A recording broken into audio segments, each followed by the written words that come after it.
सबको जय मसीह की। मेरा नाम संतोष है। मैं जलंधर कैंट की रहने वाली हूँ, नियर लाल कुर्ती बाज़ार।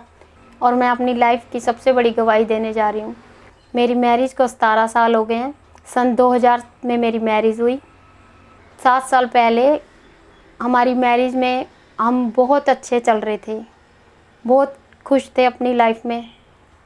बट आस्ते आस्ते हमारे फैमिली में बहुत मेरे हस्बैंड के साथ मेरे झगड़े होने शुरू हो गए। मुझे पता नहीं, मुझे अचानक से क्या हो जाता था और मुझे इतना गुस्सा आता था कि मैं ठीक से बात नहीं करती थी अपने हस्बैंड से भी, और अपने बच्चों से भी मेरा बात करने का तरीका ठीक नहीं था। बच्चे मुझसे बात करते थे तो मैं उनको जवाब नहीं देती थी और मैं इनको डांट के भगा देती थी कि तुमने मेरे से बात नहीं करनी है, मेरे को बिल्कुल मत बुलाओ। आस्ते आस्ते मेरी ये प्रॉब्लम बढ़ती गई। मेरे को ऐसा लगता था कि मैं बिल्कुल अकेली रहूं और कोई भी मेरे से बात ना करे। बिल्कुल मुझे ऐसा लगता था कि मेरी लाइफ ख़त्म हो गई है। मैं लेटी अकेले घर में सोचती थी कि मैं सुसाइड कर लूं, और अलग अलग तरीके के ख्याल मेरे दिल में आते थे। मैं इतनी परेशानी में रहती थी कि मुझे पता नहीं चलता था कि मेरा 1 मिनट में मेरी तबीयत इतनी ख़राब हो जाती थी। और डॉक्टर के पास जाती थी, डॉक्टर बोलते थे आपको वीकनेस है, आपको कोई प्रॉब्लम नहीं है। और रिपोर्ट में कुछ भी नहीं आता था, रिपोर्ट नॉर्मल आती थी। यहाँ तक कि मुझे किसी ने बोला आपको इतनी परेशानी है, आपको कोई बड़ी बीमारी है, आप जाओ और आप टीबी का भी टेस्ट करा लो।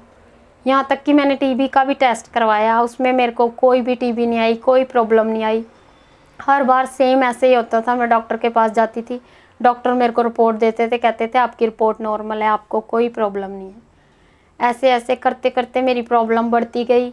और मुझे किसी ने खामरा चर्च के बारे में बताया, मेरी सिस्टर ने बताया। वो चर्च जाते थे, उन्होंने बोला आप चर्च जाओ, आपकी सारी प्रॉब्लम ठीक हो जाएगी। फिर मैंने चर्च जाना स्टार्ट किया। मैं चर्च गई। जैसे जैसे मैं चर्च जाना शुरू किया, वचन को सुनना स्टार्ट किया, आस्ते आस्ते आस्ते मेरी प्रॉब्लम और बढ़ती गई। मुझे नहीं पता कि मैं जब चर्च से आती थी, मैं रातों को जब सोती थी, मैं प्रेयर करती थी, मेरा प्रेयर मेरे से हो नहीं पाती थी।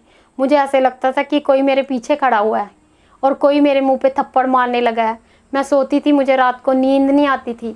मेरे को सपने आते थे, गंदे डरावने सपने आते थे। मैं उठ के अपने पीछे देखती थी कि कोई खड़ा है। यहाँ तक कि मैं इतनी परेशान हो गई ना, दिमाग में मेरे बोझ रहता था। हर वक्त मेरे चीज़ें चलती थी दिमाग में। मैंने आँख बंद करके सोना स्टार्ट करना तो मुझे सपने आने, मेरी आँख खुल जानी। रातों को गलत टाइम मेरी आँख खुल जानी और मैं परेशान रहती थी। मैं अपने घर में किसी को ये प्रॉब्लम नहीं बताती थी। मुझे ऐसा लगता था मैं बिल्कुल अकेली रहूँ, कोई मुझसे बात ना करे। मैं काफ़ी टाइम तक बीमार रहती थी, महीना तकरीबन मुझे ऐसे ही हो जाता था। मुझसे कोई घर का काम नहीं होता था, बड़ी परेशानी में रहती थी। हस्बैंड को बताती थी कि मुझे ऐसी ऐसी प्रॉब्लम है, वो कहते थे तू खाना खाया कर, तुझे वीकनेस है, कुछ नहीं है।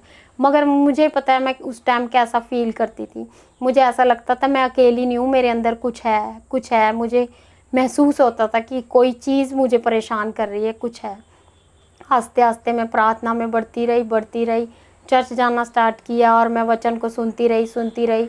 मैंने बोला मैं आज अच्छी हो जाऊँगी, आज मैं चर्च में अच्छी हो जाऊँगी, मैं आज अच्छी हो जाऊँगी। मगर मेरी प्रॉब्लम बिल्कुल अच्छी नहीं हुई, मेरी बढ़ती गई प्रॉब्लम। जैसे जैसे मैंने प्रार्थना में बढ़ना स्टार्ट किया, मेरा दिल करता था मैं बहुत प्रार्थना करूं और काफ़ी समय तक बैठ के प्रेयर करूं, मगर वो दुष्ट आत्मा की प्रॉब्लम से मैं प्रेयर भी नहीं कर सकती थी। फिर मैंने प्रेरित अंकुर नरूला जी से वाइट कार्ड बनवा के प्रार्थना लाइन में प्रार्थना करवाई। वो प्रार्थना के दौरान परमेश्वर ने मुझे छुआ और उसी समय मेरी प्रॉब्लम जाती रही। और मैं घर आई, मैंने इतना रिलीव महसूस किया। मैं सोई तो मुझे रात को पूरी रात मुझे नींद आई। मैं सुबह उठी तो मुझे बहुत अच्छा फील हुआ। मुझे लगा कि आज मेरी नई सुबह है। मैंने अपनी बॉडी में एक हल्कापन महसूस किया और मुझे सब कुछ अच्छा लग रहा था। वो दुष्ट आत्मा मुझे छोड़ के जा चुकी थी और मैंने एक रिलीव महसूस किया अपनी बॉडी में कि मैं आज बिल्कुल अच्छी हूँ। प्रभु ने मुझे चंगाई दी। प्रेयर लाइन के दौरान परमेश्वर ने मुझे छुआ और मेरी प्रॉब्लम से, दुष्ट आत्मा से मुझे आज़ाद किया। मैं प्रभु यीशु मसीह जी का धन्यवाद करती हूँ और प्रेरित अंकुर नरूला जी का थैंक्स करती हूँ कि प्रभु ने मुझे उस बीमारी से, उस दुष्ट आत्मा से आज़ादी दी। मैं अपने बहन भाइयों को ये संदेश देना चाहती हूँ कि सचमुच प्रभु यीशु मसीह जी हैं जो हमारी प्रॉब्लमों से हमें आज़ाद करते हैं। उनके वचन में लिखा हुआ है, बोझ से थके मांदे हुए लोगों, मेरे पास आओ, मैं तुम्हें आराम दूंगा।